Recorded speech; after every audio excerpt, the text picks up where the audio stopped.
Welcome to the Wonder Woman Wednesday, the Dynamic Duo edition. This month, we'll be celebrating strong and successful pair of women, starting with a mother-daughter duo today. Today, we feature Dr. Cherry Shah and Chef Hemal Shah.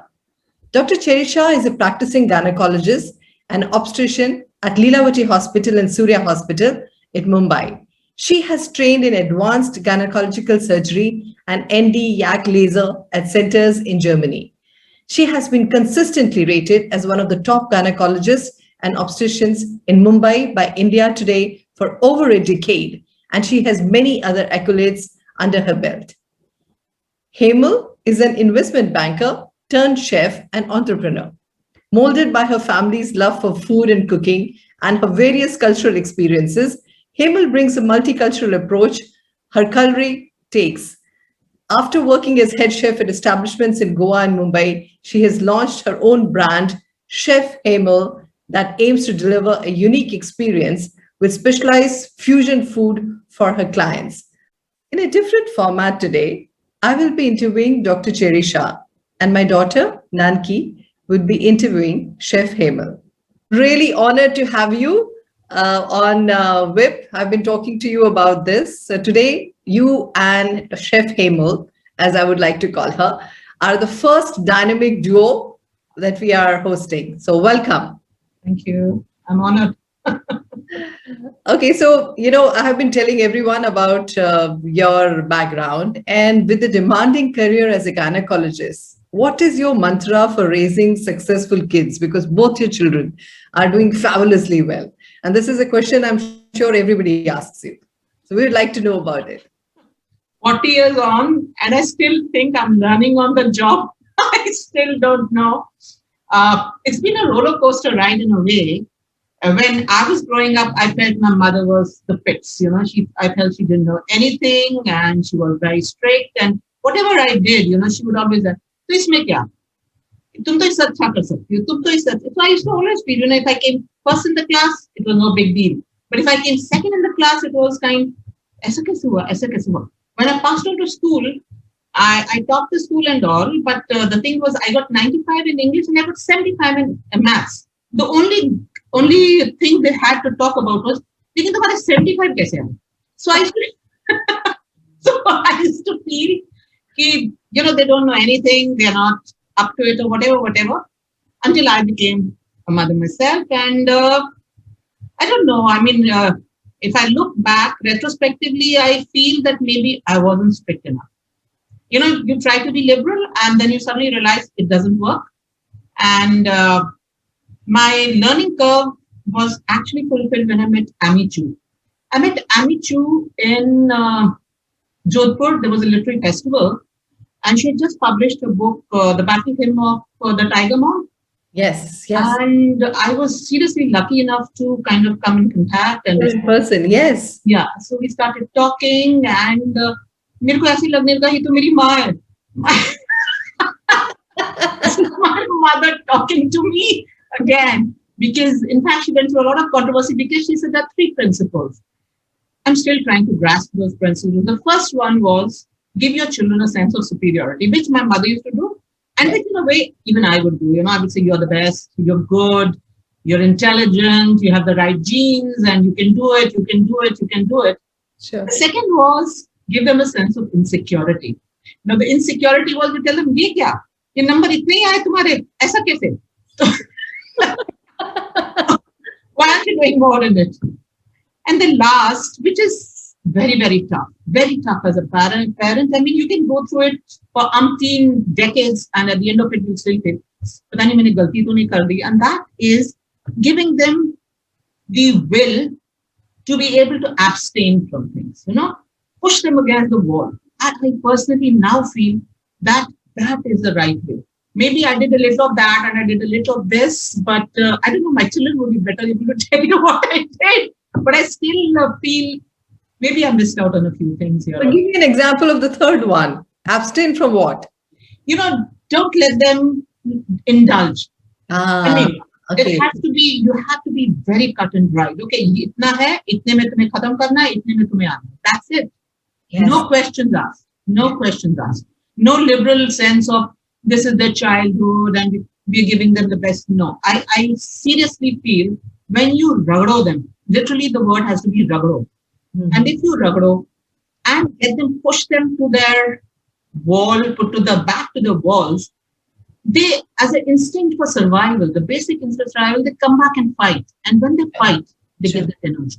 They get that energy to learn, to do better. And you are basically there just to give them the groundwork, ground framework. And if the ground framework is good, wherever they go, whatever they do, they will be good. Welcome, Hemal. Thank you, Nanki. It's a pleasure being here. I'm so happy that we can be launching this new edition with both of you, with this powerful mother-daughter duo. So I'm going to jump right into the questions. So what kind of relationship do you have with each other? Would you say it's formal, friendly, chilled, totally crazy, sometimes reversed? How would you describe it? I think like any relationship, my relationship with my mother has gone through phases. But one thing that's remained constant is her unconditional love and support. But if I need to define it, what we shared as of today is very crazy. It's a roller coaster. So, like every minute we have a different equation. Like in the morning, we might be on each other's nerves, but by evening, we might be like pampering each other. So I think it's more of friends who sort of understand each other. Last 4 decades, you have seen so much changes in the societal construct. And I wanted to ask you that as a gynecologist, because, there a lot of girls come to you with a lot of their issues. So I just was very interested to know that how have you seen this things changing for women when they come to a gynecologist in the last 4 decades? As a gynecologist, having a daughter, has it changed your perception in this field? A lot. It does, because when you have a daughter, you kind of can relate to the problems the younger generation or the younger girls are going through. And particularly it pertains to their sexuality and other matters, because sometimes they don't feel very comfortable talking to their mothers, because they feel, most girls do feel that their mothers are absolutely, brainless, or they don't have the wherewithal to be able. And when it comes from a person across the table, they sometimes take it a little more seriously. And therefore, many times I feel that they are going off the track because they don't know better. So now I'm finding that at least one thing is very good. They're very open. Yeah. They're ready to talk to you. They're ready to understand. They're ready to understand the nuances of growing up a little better when they are with you. It takes a lot of time. It takes a lot of time to kind of gain their confidence, understand them and all, but it's seriously worth the effort. So is a renowned gynecologist here in Bombay, and obviously she has years of practice under her belt. So barring her professional life, even in her personal life, do you think there's one quality you wish you imbibed from your mother? I hope I already have that quality, but something that I always aspire to be like her is the fact that wherever she goes, she's the light of the room. She lights it up. So much of information out there now, because I see them so informed of the kind of issues which are there. We didn't hear women talking so much about PCODs, endometriosis, infertility issues, and the younger they are, they also know what kind of precautions to take. I mean, at least I am very impressed with the number of the discussions that younger women have now. I completely agree there. They know a lot more, but that doesn't really lessen their fears. That fear, where it's going to lead me, or how is it going to have, what repercussions it's going to have on me, and why have I got it? Is it an incurable disease? Am I going to die because of it? And have I been hiding it from me? I mean, that kind. I mean, be it a 19-year-old, an 18-year-old, a 17-year-old, or a 70-year-old woman, they're still the same. They're still the same. That's true. Mujhe kyun hua, kaise hua, kahan se hua. So, kind of taking them through the route is sometimes part of our job, and it's very rewarding in its own. Very, very rewarding. So I am a child of a working mom. And I know when I was a kid, I was very insecure about it. I would go through phases where, I would miss my mom being at the PTA and being at, every children's birthday party where, other moms would be there. And my mom sometimes would be working and sometimes she couldn't make it. So your mom also has a very intense career. She's in the hospital or she's the beck and call of a lot of emergency surgeries, etc. So when you were a kid and your mom was working late hours, how did you manage? I remember I hated sharing my mother, and being a doctor, she always had to be on call, and especially a gynecologist, her working hours are very erratic. She can be called in the middle of the night. Point is, everybody else's mothers and, the cousins and everybody would be there, but my mom would be at the hospital. So there was this feeling of like, why is she not around, But I think having said that, there's certain things that I kind of understood like later on in life as I grew older and more mature, that she's chosen a field which she's, kind of dedicated her life to others. And I think as honorable and as, amazing that is, it's something that even the family needs to accept as a whole. But then I think also because of the kind of person she is, she's always available for me, even if it's like for the smallest of things, if I need her, I know she's there.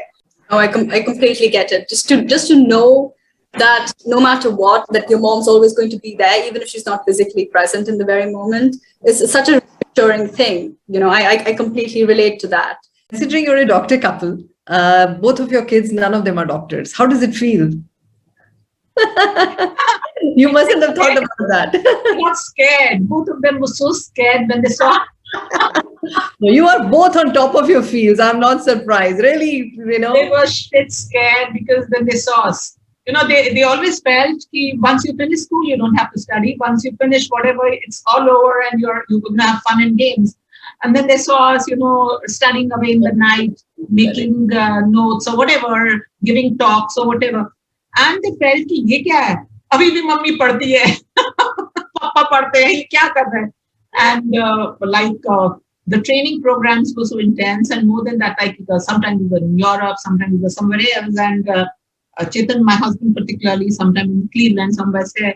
And me particularly, I was juggling between being a daughter-in-law, being a mother, and being a doctor all together, so it wasn't easy.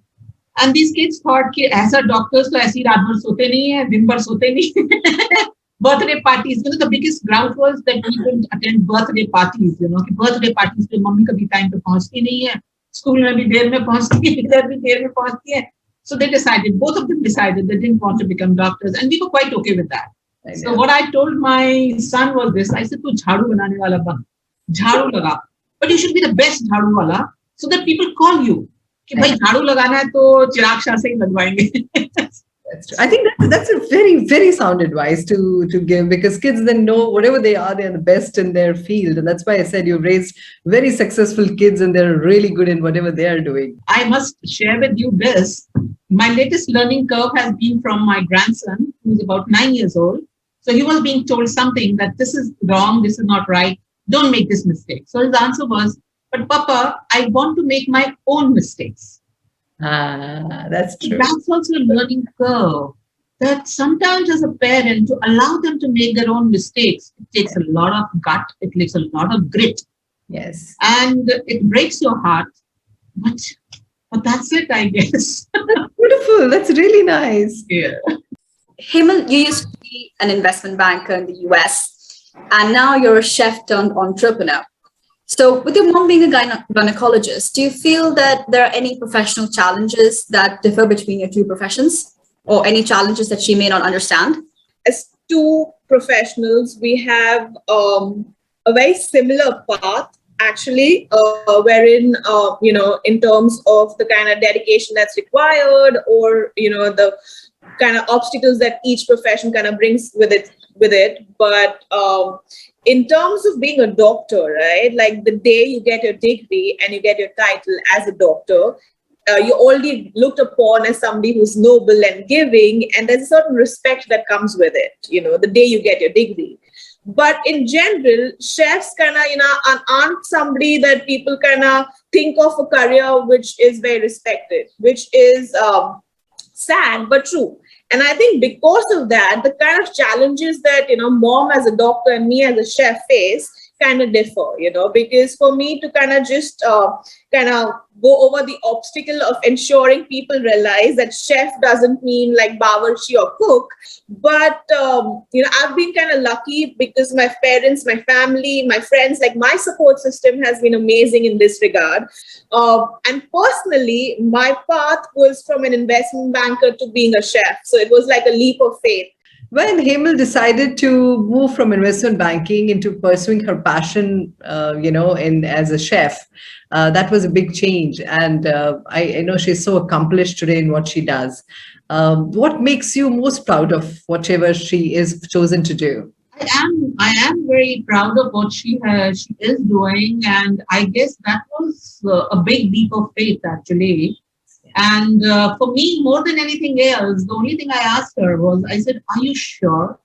But if you're going to do this, you're going to do it the best way. You have to." And I told her, I said, it's like any profession for that matter. The reason you had gurukuls or whatever in the past was because you had to learn from your masters. You had to. I mean, there's nobody who's born perfect. I said, everybody is your master. Like, because when I got into medicine, before I got into medicine, my mother pushed me through stilai schools and stitching schools and this school and that school. And wherever I went, they said, "Tum ye kyun kar rahe ho? Tum to medicine padh rahe ho." I said, "Nahi, meri mummy ne bola jana hai." And my mother was very strict about it. Be it music, be it whatever. And I realized as I went on, as I became whatever as a gynecologist, I realized that basic grounding gives you a versatility which is absolutely unimaginable also, and cannot be measured in any kind of a training program. Sure. So you learn from everyone, be it whatever. I mean, one of the greatest learning or greatest thing for me to know about was that the guy who was a professor of suturing in Christian Bernard's School of Heart Cardiac Transplant. He was the first guy who did a cardiac transplant in South Africa. He had a school where surgeons from all over the world came to learn suturing. And guess who was the professor of suturing? He was a black guy who was actually the caretaker of the lab. He was the sweeper or the cleaner of the lab. His mother was a seamstress. Okay. At home, he used to do, जैसे घर में कपड़ा पड़ा है, कुछ पड़ा है, so you have to do the stitching and all. So extra पड़ा के तुम भी लग जाओ. So he learned from his mother. And one day Christian Bernard goes into the lab and he sees this guy stitching up the intestines so beautifully and with such a fine suture, which he, as the first surgeon to do a heart transplant, wasn't good at himself. So he made him an honorary professor in that school, and surgeons from all over the world had to first go under his training before they went anywhere else. To learn to suture. Yes. So that's what I told my daughter. I said, you learn it from your next door neighbor, you learn it from your auntie, you learn it from whosoever knows it.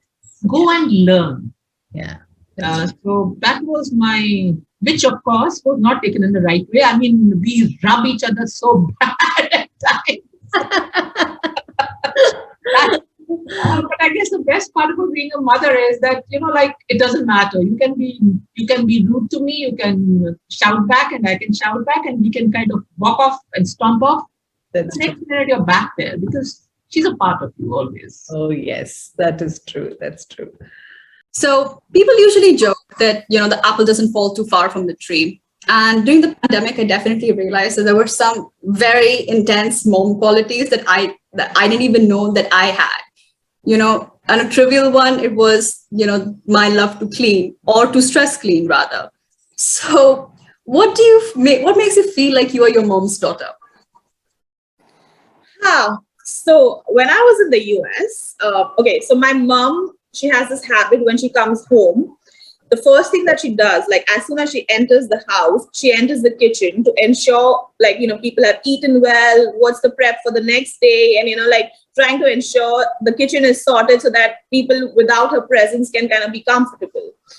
And then she kind of ensures the house is cleaned up and, everything's in its place. And then she kind of goes to her room to kind of, freshen up. Now, I used to kind of detest this quality, and I still kind of feel she should kind of focus on herself, come home, freshen up, relax, and then kind of get into the nitty-gritties of, the daily activities. But when I was in the US, I was running my own house. I would come back from the office. Before I would go to my room to even like leave my purse or anything, I would enter the kitchen, okay, what's the grocery list? And, I had this list on the fridge that I would kind of ensure like whatever the meals are going to be for the day, do I have all the prep ready for it? I would call in my roommate, to ensure like, she knows this is going to be dinner time and, just kind of coordinate everything. And then I would go to my room. So there are these small instances which, and those times you don't really realize it, but then, it hits you. And when it hits you, you're just like, oh my God, this is me and this is mom and there's no difference, Tell me, what do you want your kids to remember about you? Oh, well, I hope they remember me as somebody who was warm and who kind of was there for them.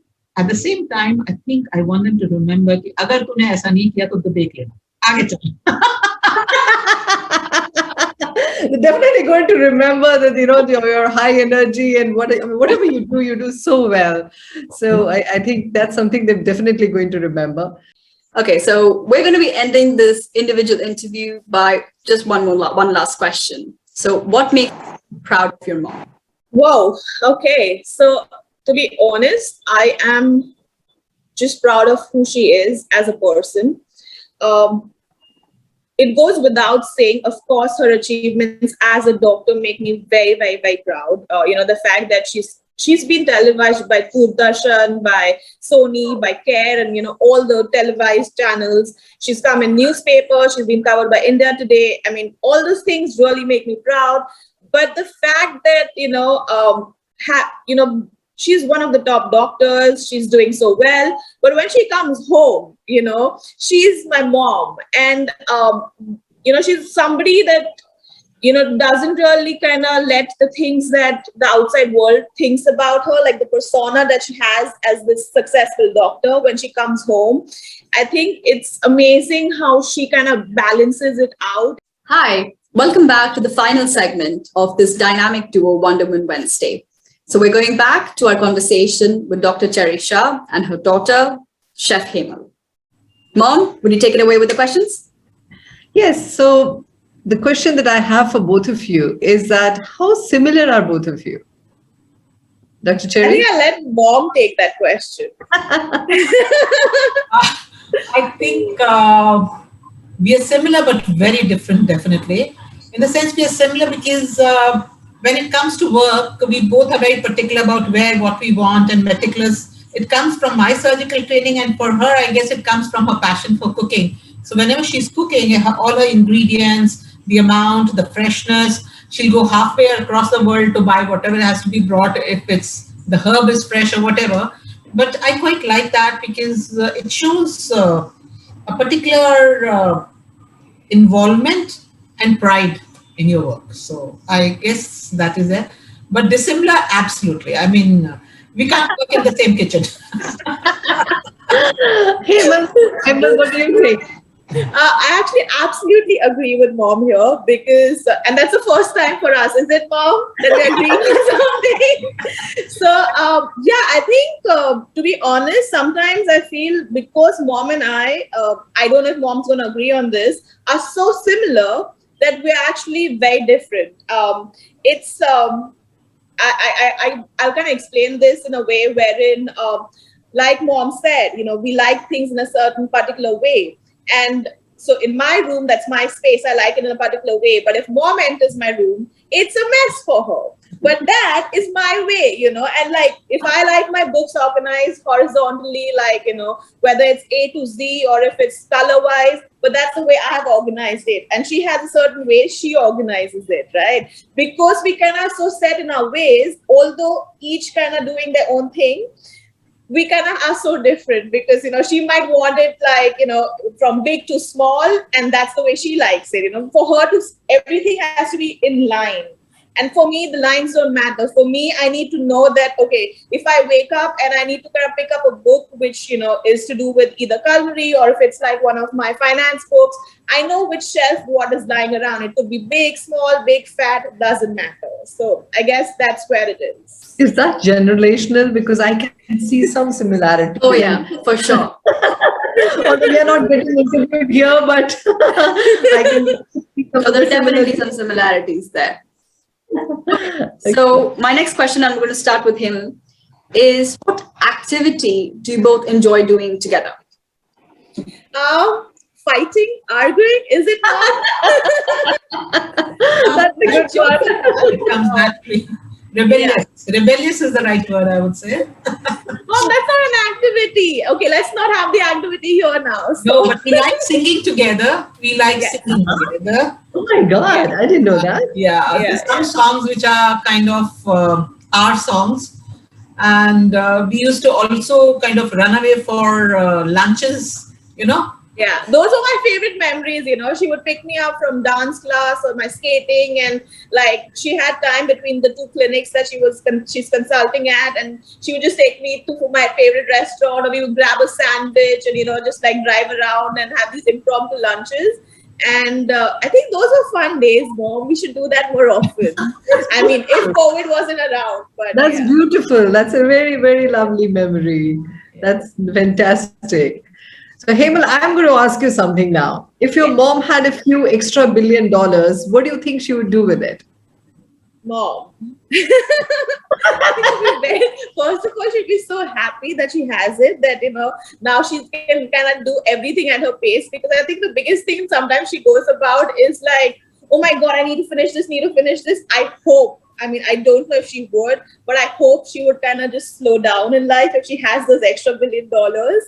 But if I were to be in her head, I would think that she would actually just save the money for a rainy day. But I think if she follows her heart, she's going to travel around the world, go for an opera, sit across her favorite musicians, learn like musical instruments, dance, sing, and, just she has a love for arts. And I think she would love to pursue that, but she still can. But with those, few extra $1 billion, the experience can be different, So, yeah. Dr. Saab, what is your answer? If Hemal had a few extra $1 billion, what do you think she would do with it? I always feel that she'd either blow it up or she would open her restaurant. Her dream is to have her own restaurant with the biggest gadgets and whatever. And perhaps she would travel around the world, and she had worked with some Michelin star chefs who had invited her over to Europe to work with them. But I was kind of scared because I had seen the living conditions, and I said, my God, ye to kuch gadbad ghotala sa lagta hai. So I said, no, nothing for that. But I guess she would travel around and learn more about her art, because she went to Korea, she learned there. She was in Bombay, she went to the chefs, some of the good chefs here, and learned from them. And then she was in Bali, that was a fun activity. She joined some chefs there and learned there. In USA, she did that at the sushi restaurant. So I guess she would blow up the money all over like this only. Oh, that sounds so much fun, being a traveling guest chef in lots of places. Yeah, it is. Yeah. Okay, Yeah, so I think I would also be tasting the food. So half of my time, 6 months would be just traveling, learning, and 6 months would be splurging on food. I could blow up $1 billion on just good food. Lovely.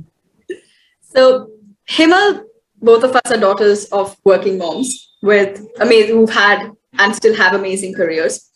So, if you had a daughter in the future, what advice would you give her as a working mom? Firstly, I would tell my daughter, I think this comes because of who my mother has been for me, that no matter where I am or my working hours, I'm always available for her. Because this is a sense of security my mom gave me with her erratic schedule. I never felt lost. I never felt unloved. There was this unconditional love. The lines of communication were always open. Of course, there's a sense of fear kind of going to mom, but she was always approachable. And I want my daughter to have that security that I'm going to work because I love working. I'm going to work because this is what I've chosen to do, but you are my world.